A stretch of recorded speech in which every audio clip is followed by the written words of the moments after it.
श्री स्वामी समर्थ. नमस्कार, मी नंदिनी. माझ्या यूट्यूब चॅनलवर तुमचं खूप मनापासून स्वागत करत आहे. तुमच्या मनातील सर्व चांगल्या इच्छा स्वामी महाराज पूर्ण करो ही स्वामींच्या चरणी प्रार्थना करते आणि आजच्या नवीन व्हिडिओला सुरुवात करते. तर येत्या 4 फेब्रुवारीला म्हणजेच उद्या आलेली आहे मंगळवारी रथसप्तमी. हिंदू धर्मामध्ये रथसप्तमीच्या दिवशी सूर्यदेवांची उपासनेला खूप जास्त महत्त्व आहे असे म्हटले जाते.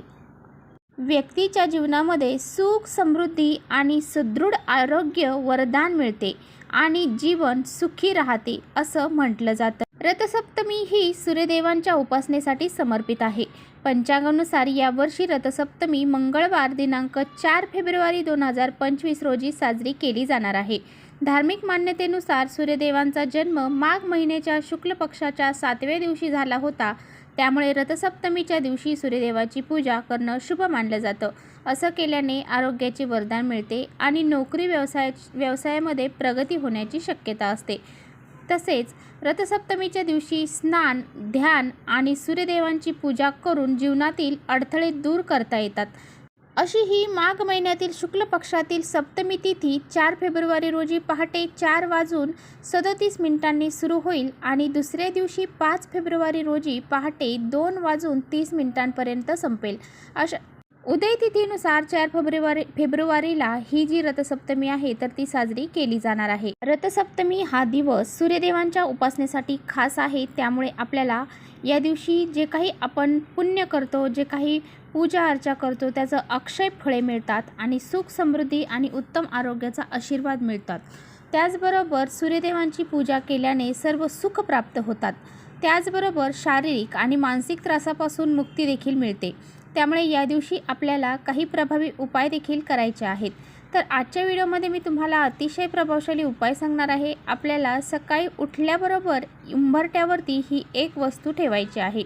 ही एक वस्तू सकाळी उठल्याबरोबर तुम्ही जर उंबरठ्यावर ठेवली, करोडपती होण्याची इच्छा देखील तुमची पूर्ण होईल. 7 पिढ्यांचं दारिद्र्य संपेल. कुटुंबाची, पतीची, मुलांची जोरदार प्रगती होईल. असा हा अत्यंत प्रभावशाली उपाय आहे. हा उपाय कसा करायचा आहे याबद्दलची संपूर्ण माहिती आजच्या व्हिडिओमध्ये आपण जाणून घेणार आहोत.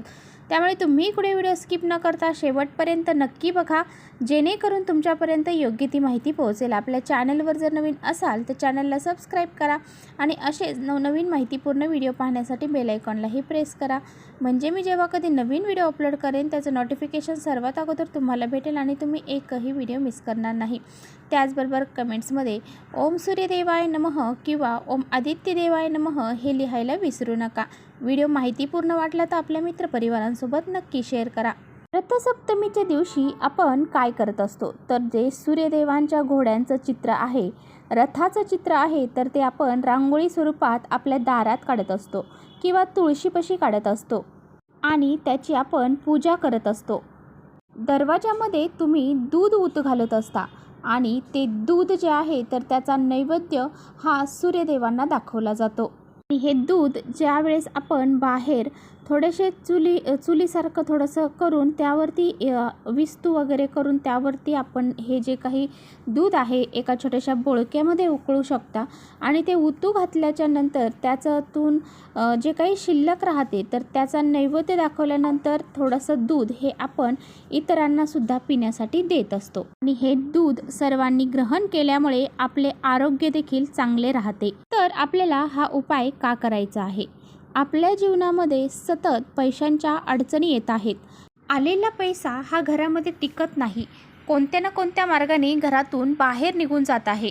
त्याचबरोबर आपल्या घरामध्ये भांडण, तंडा, क्लेश, कलह इत्यासारख्या गोष्टी होत आहेत.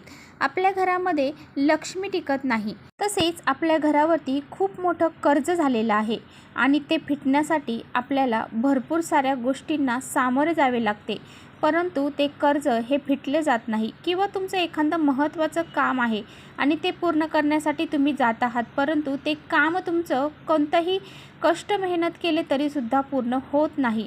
तर अशा वेळेस आपल्याला नशिबाची साथ मिळणं खूप महत्त्वाचं असतं आणि हे कष्ट मेहनत करून आपल्याला जी नशिबाची साथ मिळते तेव्हा आपले जे काही कामं आहेत तर ते पूर्ण होतात.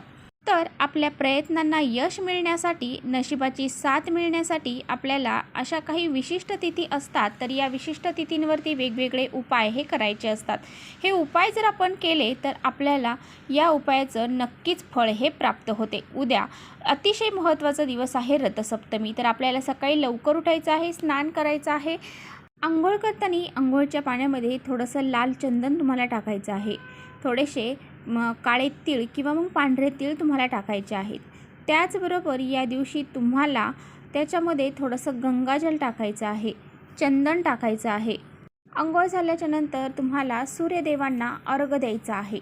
सूर्यदेवांना तांब्यामध्येच तुम्हाला अर्घ्य द्यायचं आहे. त्यामध्ये थोडंसं कच्चं दूध तुम्हाला टाकायचं आहे, थोडेसे तीळ तुम्हाला टाकायचे आहेत. त्याचबरोबर लाल चंदन तुमच्याकडे आहे ते टाकायचं आहे, लाल फुलांच्या पाकळ्या असतील त्या टाकायच्या आहेत आणि सूर्यदेवांना तुम्हाला या सर्व गोष्टींनी अर्घ्य हा द्यायचा आहे.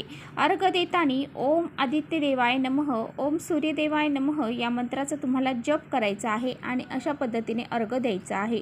त्यानंतर देवघरातील देवांची पूजा अर्चा करून घ्यायची आहे. त्यानंतर जो काही उपाय आहे तर तो आपल्याला करायचा आहे. सकाळीच आपल्या उंबरट्यावरती ही एक वस्तू जी आहे तर ती ठेवायची आहे. तर पहा, माता लक्ष्मी आपल्या घरामध्ये त्या मुख्य दरवाजातूनच प्रवेश करते, ज्याचा उंबरठा जो आहे तर तो मुख्य दरवाजाला असतो. तिथूनच माता लक्ष्मी आपल्या घरामध्ये प्रवेश करत असते. पहा, तुम्हाला काय करायचं आहे, सकाळी एक तांब्यामध्ये थोडंसं हळद, त्याचबरोबर थोडंसं गोमित्र टाकून एक तांब्याभर पाणी घ्यायचं आहे आणि ते पाणी तुम्हाला तुमच्या उंबरठ्यावरती आणि उंबरठ्याच्या बाहेर शिंपडायचं आहे. तुमचा उंबरठा स्वच्छ धुवून पुसून घ्यायचा आहे, जेणेकरून जी काही नकारात्मकता तिथे आलेली आहे तर ती साफ होऊन जाईल.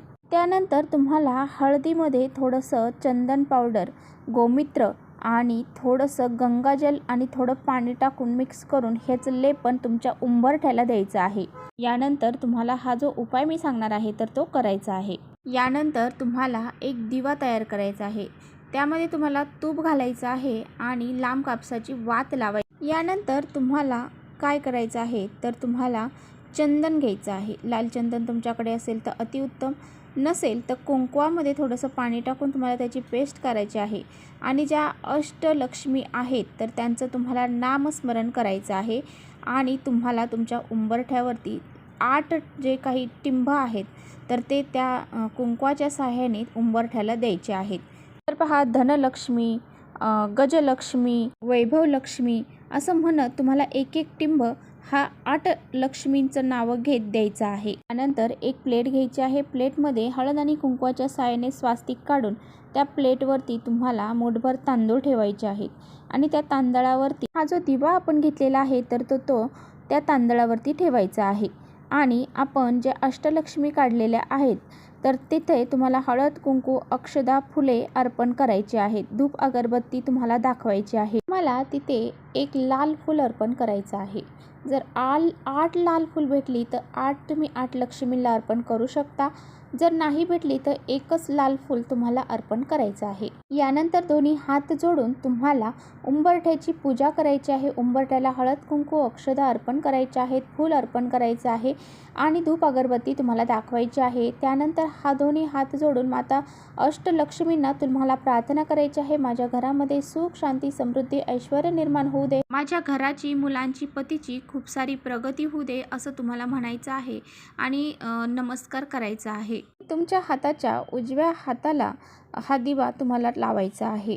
उंबरठ्याच्या उजव्या साईडला हा दिवा तुम्हाला लावायचा आहे आणि त्यानंतर तुम्हाला तिथे नमस्कार करून घरातील इडापिडा टळू दे, घरामध्ये सुख, शांती, समृद्धी निर्माण होऊ दे अशी प्रार्थना करायची आहे. जोपर्यंत दिवा जळत आहे तोपर्यंत जळू द्यायचा आहे. दिवा हा नंतर थंड झाल्यानंतर त्याच्या खालचे जे तांदूळ आहेत तर ते पक्ष्यांना खाऊ घालायचे आहेत आणि दिवा परत स्वच्छ करून वापरायचा आहे.